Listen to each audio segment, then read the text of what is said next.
झाडाचं प्रमाण कमी झालेलं आहे, त्यामुळे ऑक्सिजन मिळत नाहीये आणि ऑक्सिजनसाठी तडफडत हे मुलं आता दवाखान्याकडे आलेले आहेत. आणि दवाखान्यामध्ये डॉक्टर त्यांना माहिती आहे यांना कोणताच आजार झाला नाही, फक्त याच्या ऑक्सिजनची लेवल कमी झालेली आहे.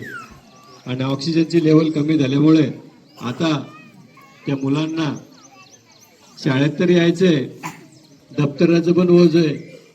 कारण आपल्याला माहिती आहे जास्त पुस्तकवाला जास्त हुशार असतो, असं म्हणून आपण 2-2 हजाराचे पुस्तक घेतो. आम्ही तर काही पुस्तकाचे पैसे पण लागू देत नाही. आमच्या शाळेत 2 हजाराचे पुस्तकं पाठीवर घेऊन जायचे, परत 4 वाजता घरी घेऊन यायचे. ओझ सुद्धा शाळेमध्ये आम्हाला आणावं लागणार आहे. आणि आता वर्ग सुरू झालेला आहे.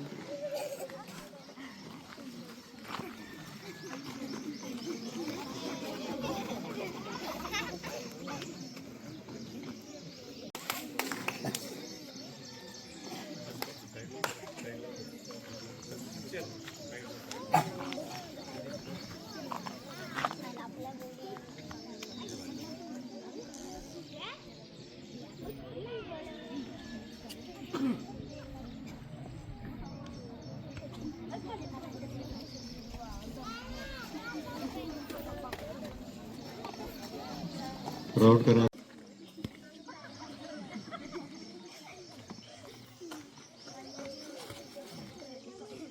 आणि म्हणून आमचं इको क्लब आहे. आमच्या शाळेमध्ये पर्यावरण संवर्धनासाठी आमचे विद्यार्थी नेहमी झटत असतात. मागच्या आठवड्यामध्ये आम्ही स्मशानभूमीमध्ये 70 गुलमोहरची झाडं लावलेले.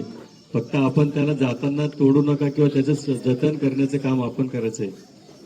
तर हा इको क्लब हा संदेश या ठिकाणी आपल्याला देत आहे की जे झाडं आपल्याला जगण्यासाठी मदत करत असतात.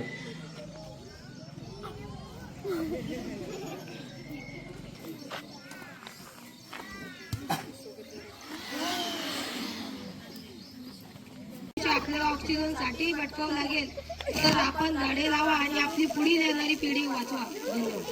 टाळ्या होऊन जाऊ द्या सर्वांसाठी.